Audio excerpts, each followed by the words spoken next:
What happens in the case of many of these individuals is they don't fear EMF that much, but when they stop using a cell phone right next to the bed, or they turn it off at night, or they turn off the Wi-Fi, a lot of them have quantifiable improvements in their sleep. Welcome to the Learn Skin podcast with me, Dr. Raja. And me, Dr. Hadar, where we discuss all things skin. Join us as we delve into the art and science of skin health in today's episode. Hey, Raja, can you say the thing I told you to tell them? Of course. We are board-certified dermatologists. This podcast is meant for educational and informational purposes only and is not considered medical advice, nor does it serve as a substitute for professional care by a doctor or other qualified medical professional. All opinions shared do not express the views of Learn Health, Inc. Let's get to the good stuff. Hey, Raja, how are you today? Hey, Hadar, I was just thinking, we're speaking by Wi-Fi and Right. We're texting each other. All the time? We're bathed by electromagnetic fields, man. I know. It's quite an electrifying topic if you think about it for a second. And a lot of these objects that surround us, also in the Internet of Things and just basic wires running under us, above us, all around us, everything emits these electric fields and magnetic fields. And, we don't know how it really affects us. And a lot of these devices actually come in contact with the skin. But beyond that, how do these things work? Why is it even relevant to study that? I think it's something we don't think about, but it's a growing topic. And a lot of this has to do with skin science as well. So maybe we can have someone help us get the basics down. Well, I think we need help to understand how it might be affecting the human body. There is science behind this, and we are going to be talking to Nicolas Pineault, and he is what we call the EMF Guy because he's also #1 bestselling author of the Non-Tinfoil Guide to EMFs. I love the name there. Welcome to the podcast, Nick. We're excited to talk to you about this. Thanks for having me. I can't wait to dive into this highly controversial topic. Yes, absolutely. But before we get to the controversy, let's get to know you for a minute. Sure. How did you get interested in this topic? Because as you mentioned, it's controversial. It's a little out there for some people. For some people, it's dead center in their life. But how did you get involved? I think one thing led to another. I just have a deep curiosity as a citizen journalist in certain topics, and I really chose the topic of environmental medicine very early on, about 12, 13 years ago, when I started writing online just as a student out of uni with a background in communications. And I realized very quickly that many topics or many agents or many situations we were told by public health reassured that they're perfectly safe, like tap water, for example. We're told, no, you don't have to filter your water. It's generally recognized as safe. And then Flint, Michigan happened, and it made me think twice about, okay, well, what's in our water? What could be in there? And is it being downplayed by health authorities? And in Montreal, where I come from, we also had a big issue that some have compared to Flint. And the reality is you don't really know unless you test your water. So it kind of woke me up to the fact that, okay, well, maybe citizens need to take care of studying a little bit more than, let's say, what the health authorities tell us. So I started studying cell phones when I came across two particular books from scientists that had very prestigious careers. One of them is Dr. Deborah Davis, who had a co-Nobel Prize for her work around environmental toxins in nature, I think in lakes in particular, but I might be mistaken. And she had this book, Disconnect. And his second one is a biophysicist by the name of the late Dr. Martin Blank, who was from Columbia University. Both of these scientists had very great credentials and great books, and really talked about the fact that our safety standards around man-made electromagnetic fields, I'm talking about not only household electricity, but especially wireless communications. You mentioned Bluetooth, Wi-Fi, cell phones, all the gadgets that we're surrounded by. They said our safety standards are simply based on the wrong assumptions that if you're not overheating tissue, well, in that case, especially the skin, which is very appropriate for this podcast, well, there's no problem. So it's all a matter of heating effects. These scientists said, no, this is completely wrong because we see many different types of effects that are, let's say, non-thermal, including oxidative stress, including epigenetic changes, including DNA breaks. And for sure, the science is still controversial, but if our safety limits how much EMFs is allowed to expose the public from cell towers to consumer devices, then we might be in big trouble because it means that essentially these safety standards are simply not safe. So inherently, the technology is unsafe. And then the debate at this point is probably, well, what exposures are leading to what health effects, and do we need to legislate or change those rules? Well, I think that's a very loaded topic, and clearly, I've been criticized for studying my cell phones too much too, except it was because I was on social media too much. Totally different from. I'm glad, Nick, that you're taking a much more scientific approach to, getting addicted to the cell phones. absolutely. It is controversial, but I remember when I was a kid, and I don't know if both of you remember it. Whenever you microwaved something, and I used to sit in front of the microwave and stare at the cheese melting, I was like, "Wow, look at this! It's like working like I still magic." do that. Yeah, well, you do. Well, people were like, "Raja, don't stand so close to the microwave. You might get dosed." And I was like, "Oh shoot!" And then I would always like stand a little bit back, but I mean, maybe there's science to it. I don't know. I wasn't feeling heat, so I always wondered what was I worried about. Absolutely. And I think it's really important to study these questions because, regardless of what you think, it troubles the citizens, it troubles our patients, and we want to know. And knowledge is always important. So, I wanted to maybe, speaking of knowledge, maybe start with some basic definitions because most of us who are listening to this program don't regularly dwell in electricity. So, can you define for us what is an electric field and what is a magnetic field? Sure. So electromagnetic fields, EMF, is basically there is an electric component and a magnetic component. At the frequencies that we're talking about, let's say in the wireless range, both of these components are together. So that's why we generally don't differentiate and talk about the behavior of the electric or magnetic components. So we just talk in terms of radio frequency radiation. And generally speaking, these two waves are completely, let's say, almost fused together at these frequencies. But the topic of EMF, I don't generally talk about natural types of EMFs, including the Earth's natural magnetic field, or, for example, sun exposure, visible light. The entire sun spectrum is part of the EMF spectrum. But I talk about what new EMFs, what new electromagnetic frequencies have we introduced since, let's say, the last 100 years, including household electricity, but especially focused on the last 20 years when there's been an explosion in exposure in the population.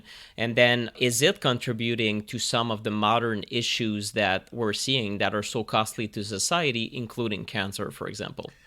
Right, excellent. And I want to just break this down a bit. So there is a difference, right? There is a scale. You mentioned those frequencies of the radiation that's emitted.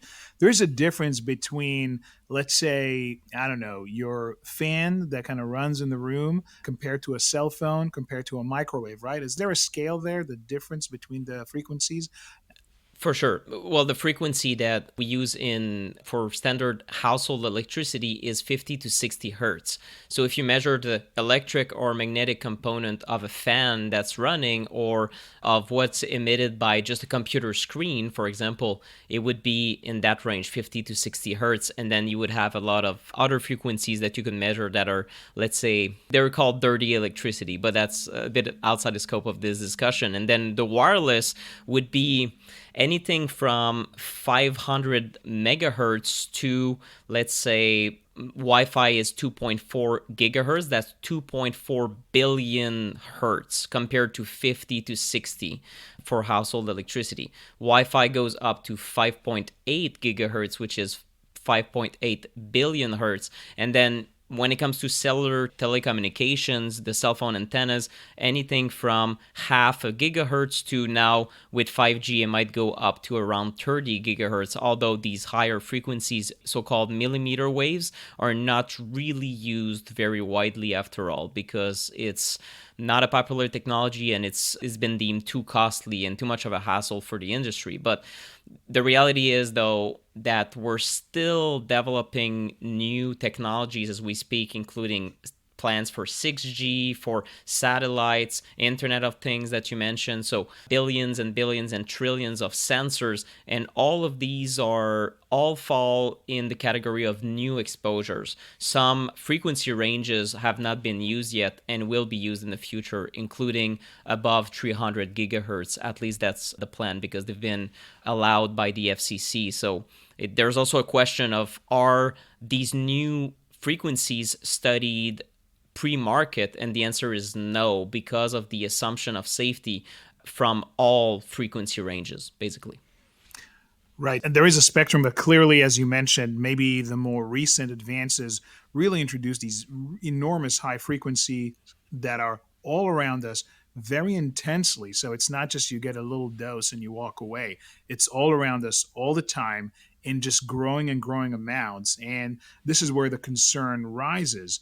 Now, I think probably the first thought that people have is, well, if it's not heat, then how will that affect? And, I know, for example, that to create cancer, you need to create certain mutations. Cells need to change their behavior. What is the thinking behind how these high frequencies may alter cell behavior to create, for example, cancer? We can talk about also inflammatory diseases and such, but for cancer specifically, because I think that's usually the main concern. Yeah, there's different biophysicists in EMFs would tell you different mechanisms. One of them is Dimitris J. Panagopoulos. He might be the most important scientist in the world when it comes to EMFs, and he published a very extensive book on the biological effects of EMFs in early 2023. And basically, he says that most of the studies, a vast majority of studies around oxidative stress, conclude that the non-thermal levels of radio frequency EMFs, and radio frequency again is Wi-Fi, Bluetooth, cellular communications, there's basically 124 out of 131. So 95% of those studies that are statistically significant show oxidative effects on various types of biological systems. So it's not only humans, it looks like it's everything living, from cell cultures to bacteria to animals to plants to humans. We see oxidative effects.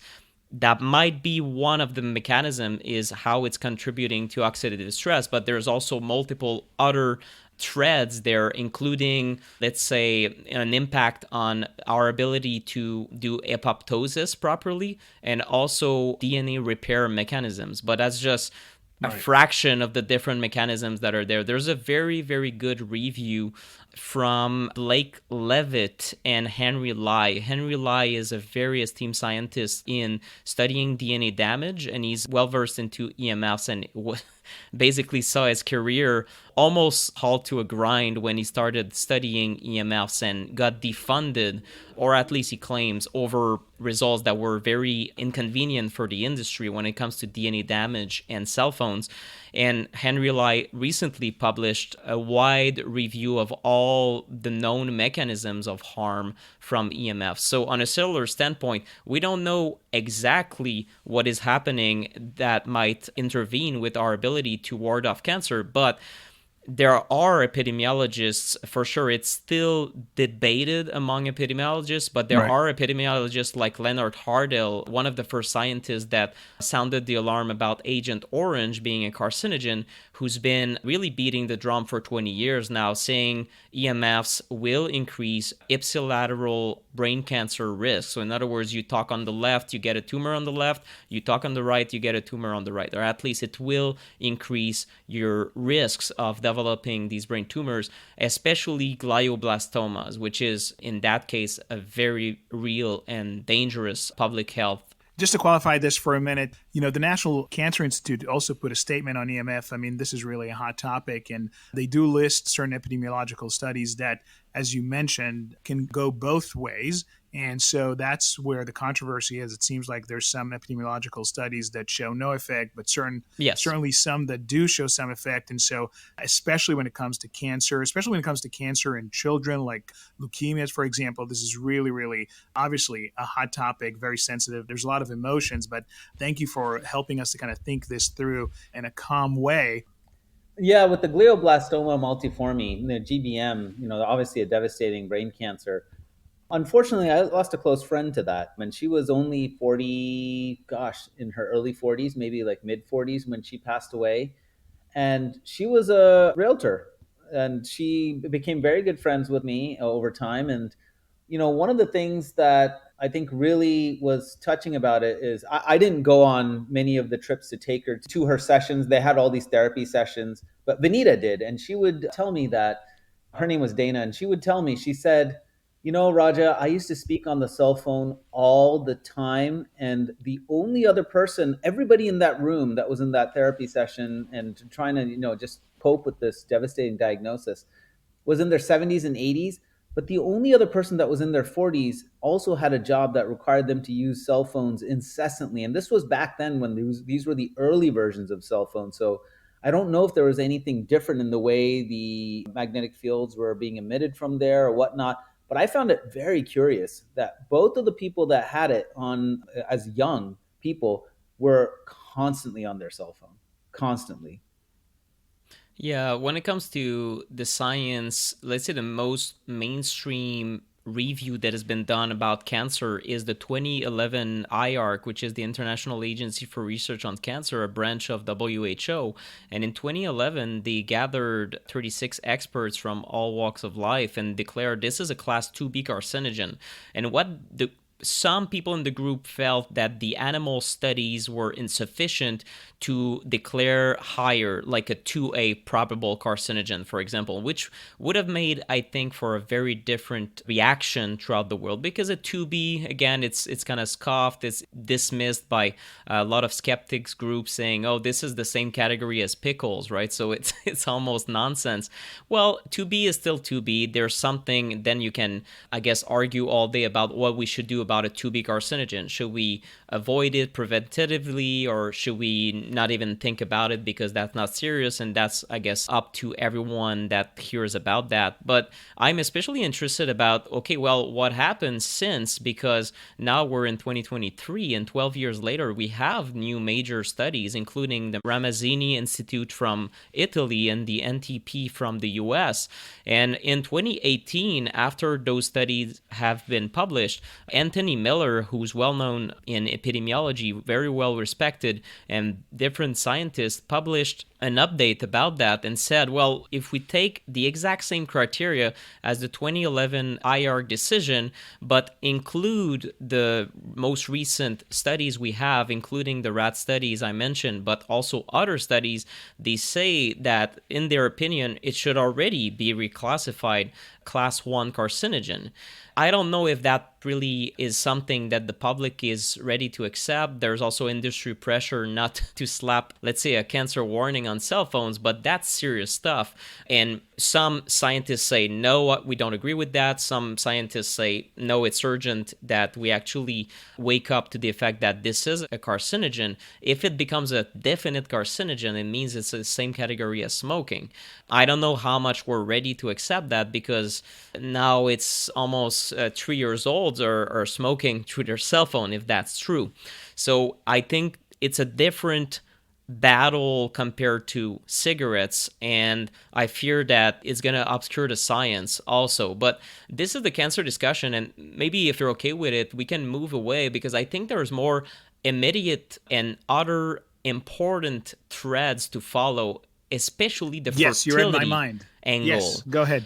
So fertility, recently at the beginning of the year, Dr. Andrew Huberman from Stanford, who's very well known online, he has a Yeah, he large has a big following, and podcast, right? he, Yeah.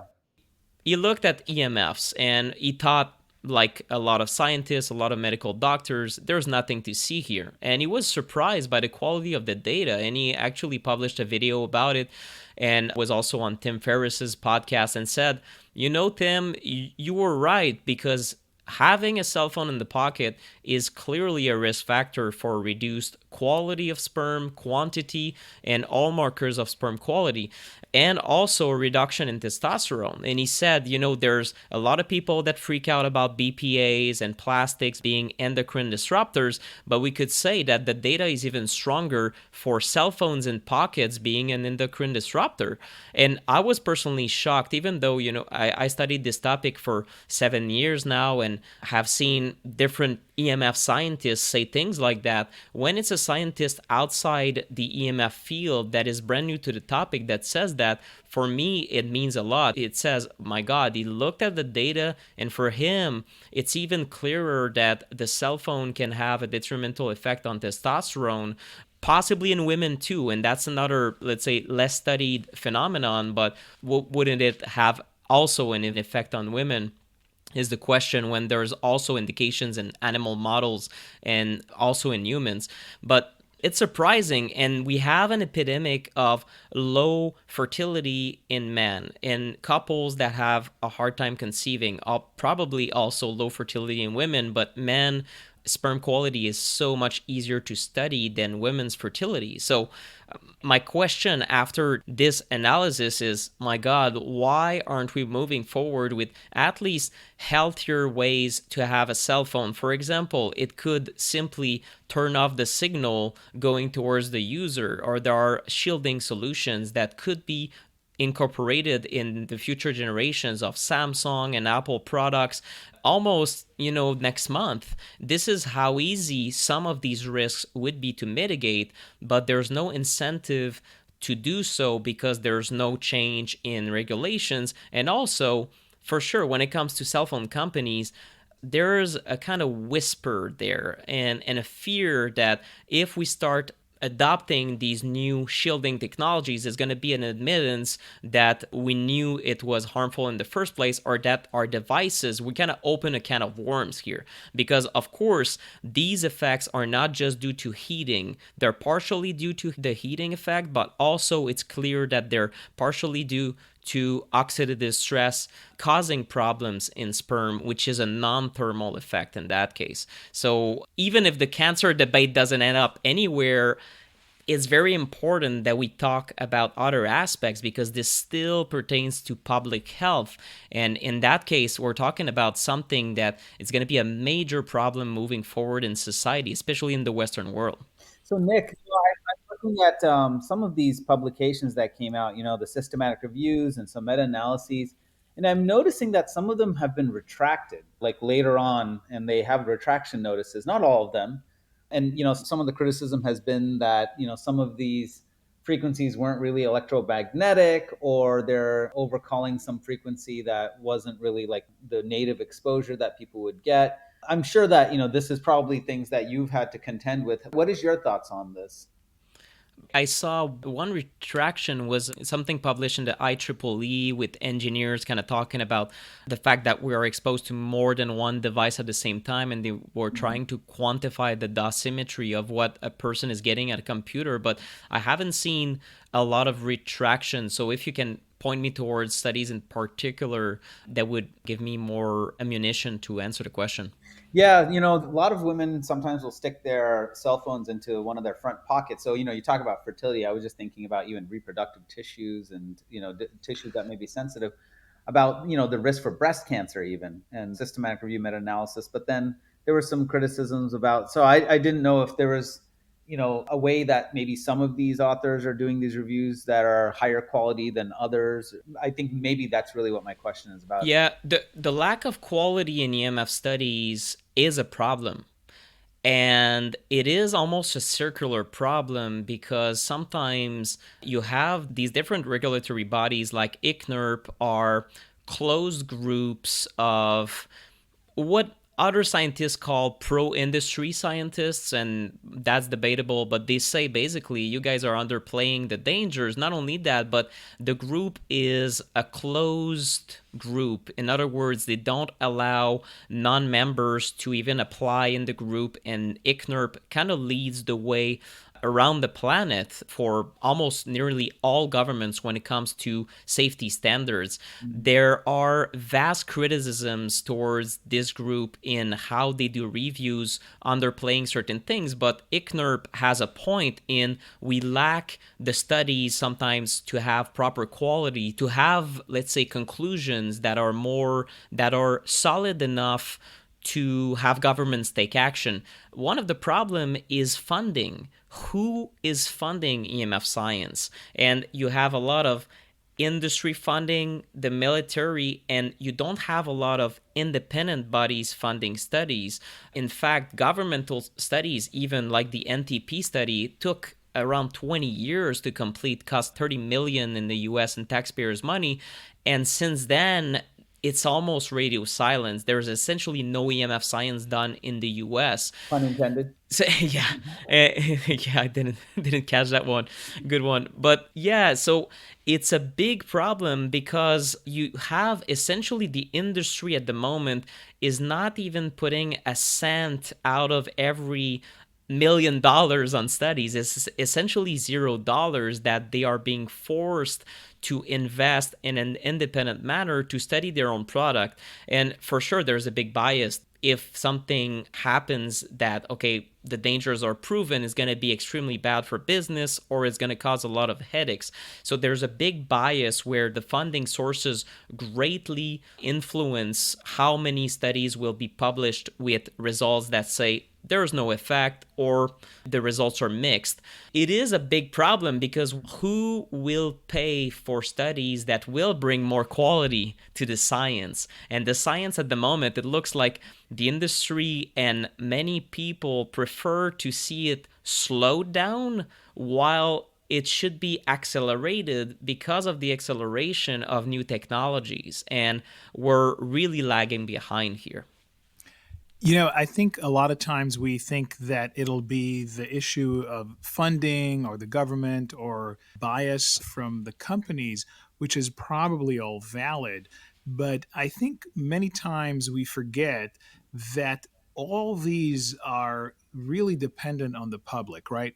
A Mm-hmm. company is only making money if the public is buying this. And so if they figure out, oh, the public wants something else, then they'll sell something else. And the government obviously is elected by the public and so on. Why do you think, and here's my question, why do you think the public is so reluctant to think about this? Why do we have, we don't know the final answer yet. A lot of stuff that needs to be, obviously, there's controversy and data coming from here and there. But the question I have is why do you think the public, we as a public, have an issue trying to understand these issues? I'm not an expert on the history of smoking, for example, but I think for many years it was thought to be very cool. And so people didn't want to give up that cool feel to it, right? But eventually, slowly, the public understood what is going on. I think similar trends we're seeing about processed food, right? It's so delicious, so addictive. I think there's something breaking through to the public to say, maybe you need to think twice about this. Where is the holdup when it comes to this? I mean, I think you may say it's obvious, but are we missing something? Why is the public not seeing this? But we don't see the smoke. So it is an invisible thing, and we've been sold from the get-go, from the moment the first person was sold a cell phone, that this does nothing. We, the regulators, figured it all out. There's a good review I have to send you after this, but basically how the entire safety standards from ICNIRP and the FCC have been set is 40 to 60 minute exposure in 5 monkeys and 8 rats. That's it. And when the monkeys and the rats had behavioral changes, such as not asking for food anymore or being dazed or confused, they said, okay, well, this is too much for exposing monkeys and rats, so therefore we put a safety factor in there and it's going to be human exposure. So they have not been properly studied, but no one knows that. No one knows how sloppy the initial science that was done, that was supposed to be thorough and scientifically valid. They don't know how sloppy it is. So I think that now we're stuck with a society where more technology, more connectivity is exciting, and even for me, this is the crazy part. I see computers, smartphones.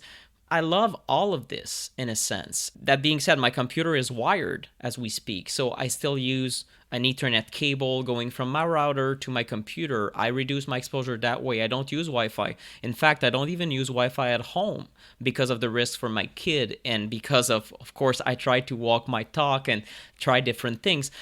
And I don't wear my cell phone on my body, for example. But I am in this scope of work. So for the average person, it is a very difficult pill to swallow. And the only individuals that I found are very willing to hear about this are those already very sick, as it often goes, or those in extreme levels of prevention for their life. They want great health.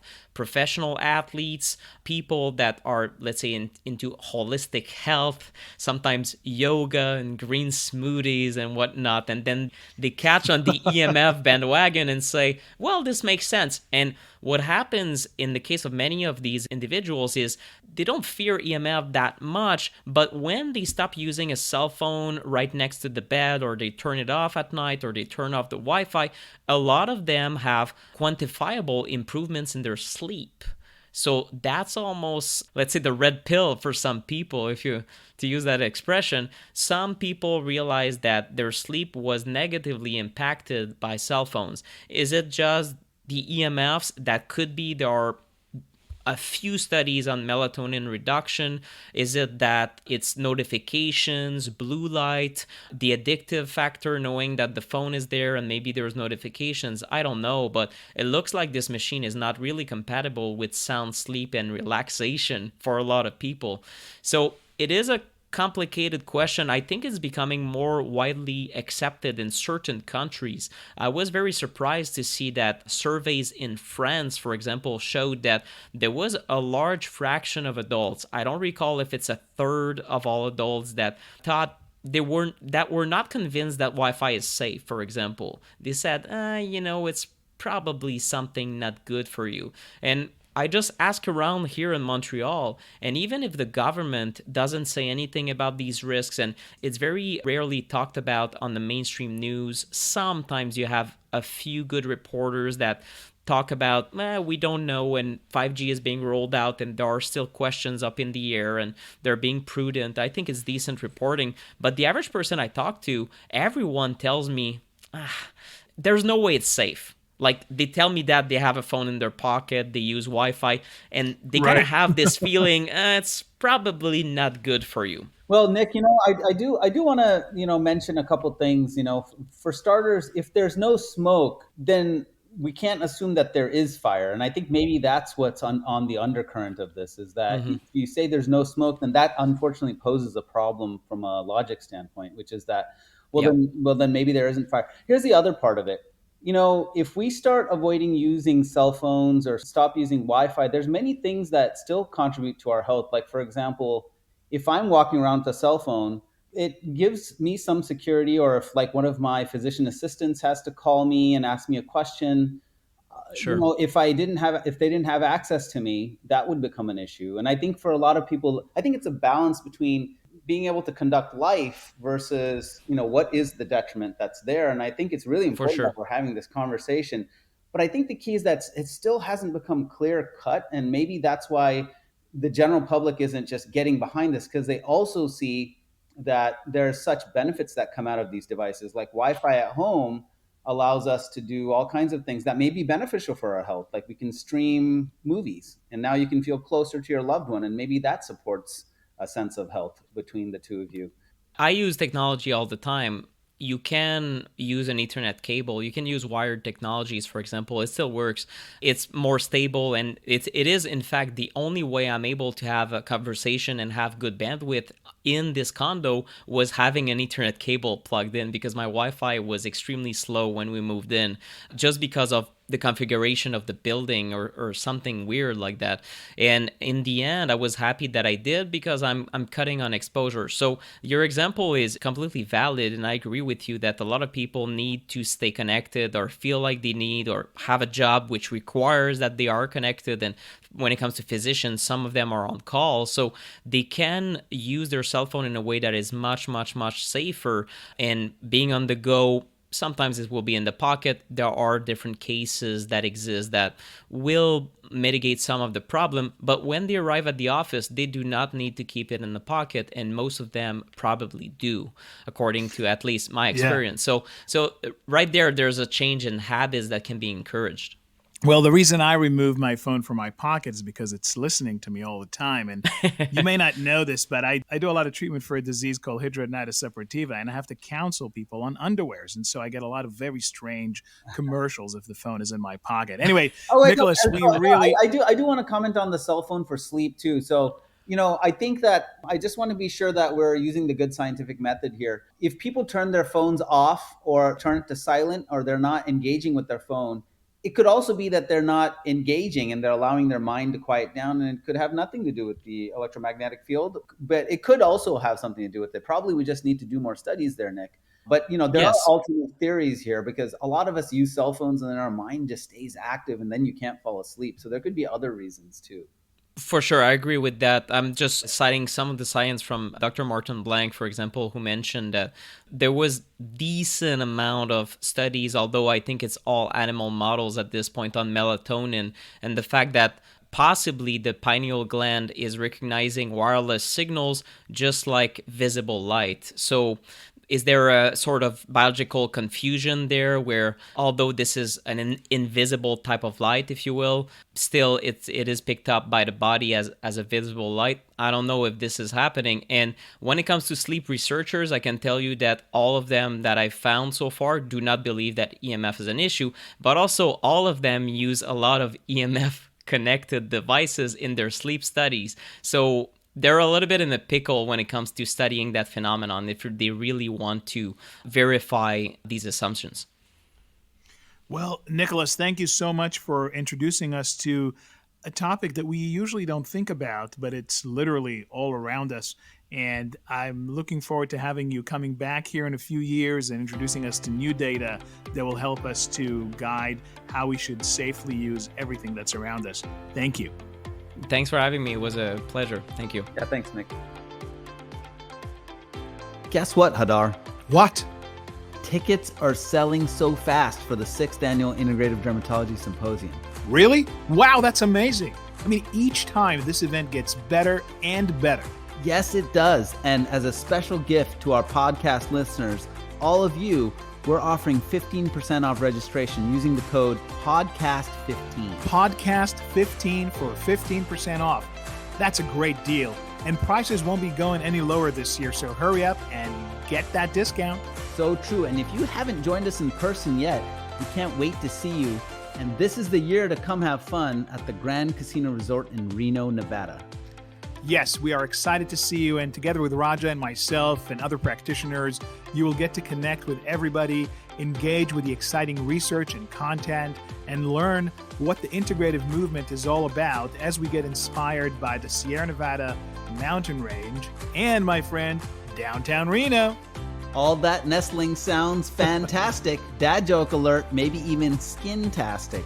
I know we're all about having fun at the symposium, but this year's over the top. Now, I'm not much of a golfer, but for you golfers out there, they have over 40 courses, but they also have rock climbing, equestrian trails, boat tours, pools, arcades, and so much more to just relax. Oh my gosh, this definitely sounds like a family-friendly getaway.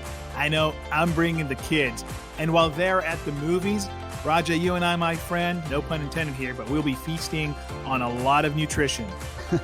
That's right. This year's theme has been long awaited. Nourish the gut, nourish the skin, and we'll be delving into nutrition. Oh my gosh, we can't wait to see you. Come be with us at the IDS on October 27th to the 29th in person or virtually. See you in Reno.